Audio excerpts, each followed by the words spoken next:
Encerramos, hein? Encerramos mais uma temporada de The Mandalorian. Saiu o último episódio dessa temporada. Tinha coisa que nós pensávamos que era e que na verdade não era. Tem muita coisa pra falarmos sobre esse último episódio da terceira temporada de The Mandalorian agora, aqui no Dimensão Zero.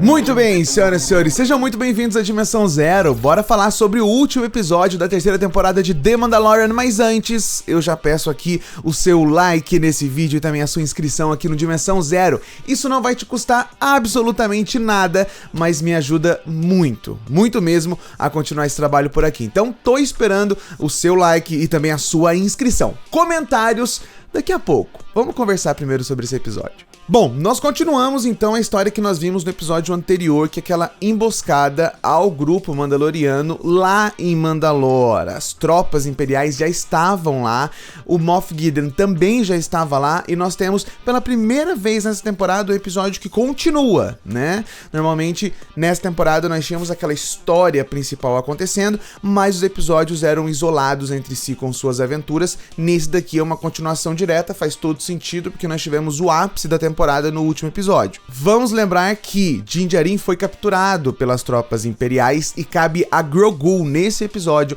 salvar o seu pai.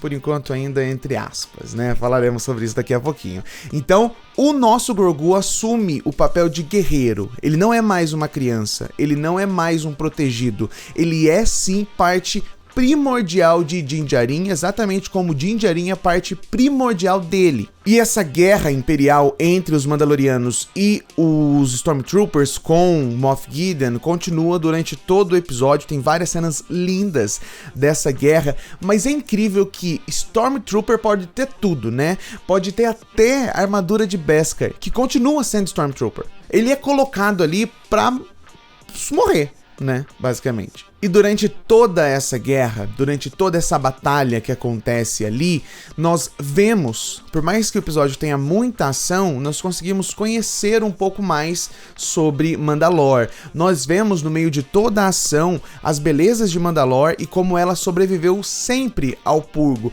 o que me faz questionar: de onde surgiu a lenda de que Mandalor ficou inabitável após o purgo?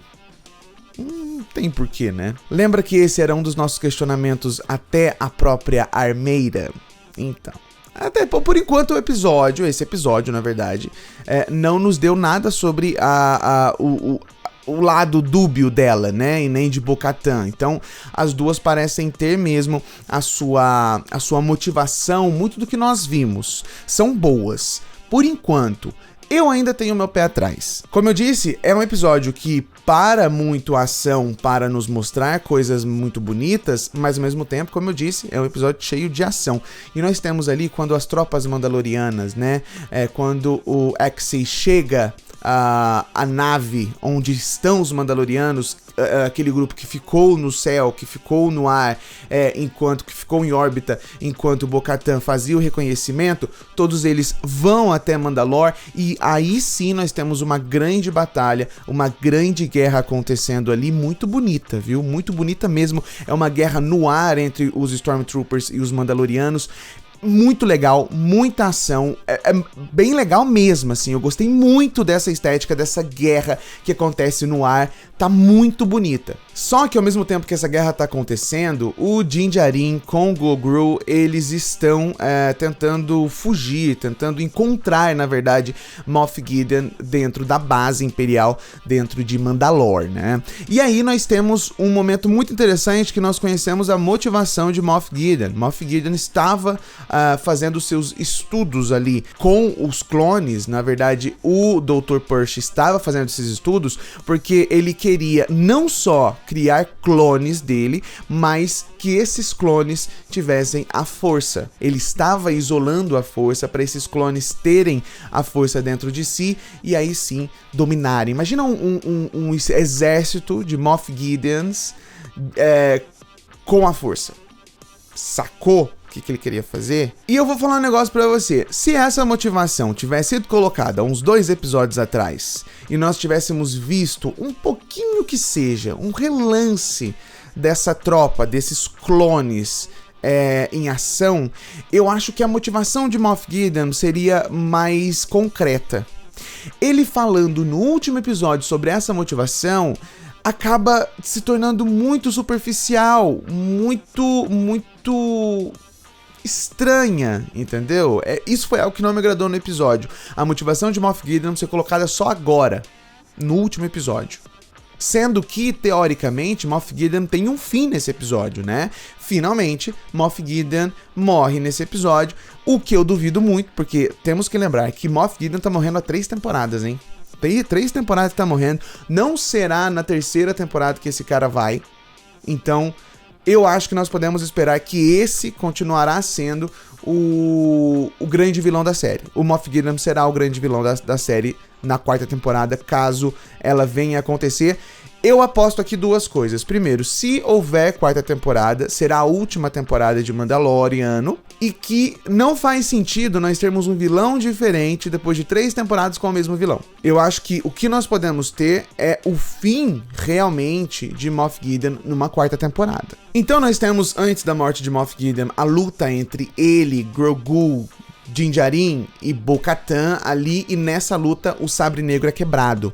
O Moff Gideon quebra o sabre negro na mão de Bo-Katan, o que põe em xeque, de certa forma, esse reinado dela em Mandalore, né? Lembrando que esse era o único motivo, a única motivação deles ali. Então, no final, o que salvou Grogu, Din Djarin, Bo-Katan de Moff Gideon foi exatamente algo que Moff Gideon sempre quis e não teve: a força. E aí nós temos então esse fim de Moff Gideon.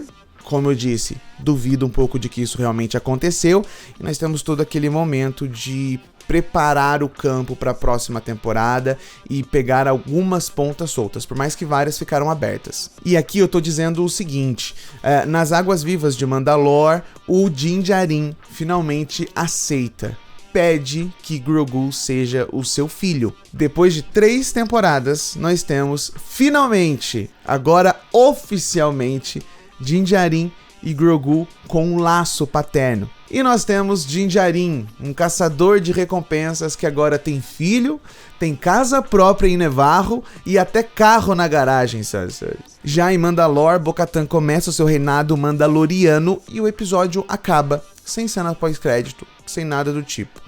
Pontas que ficaram abertas para a próxima temporada.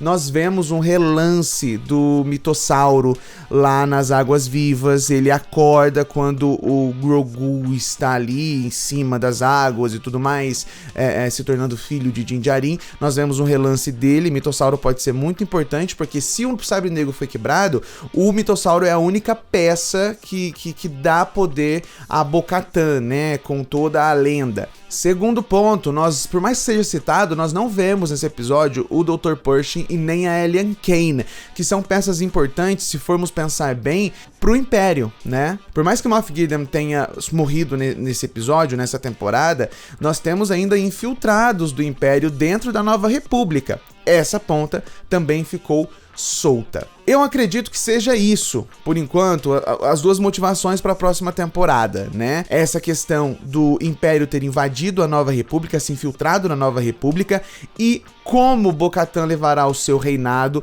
tendo ali nas Águas Vivas o mitossauro, o maior símbolo do seu poder. O domar o mitossauro é esse maior símbolo.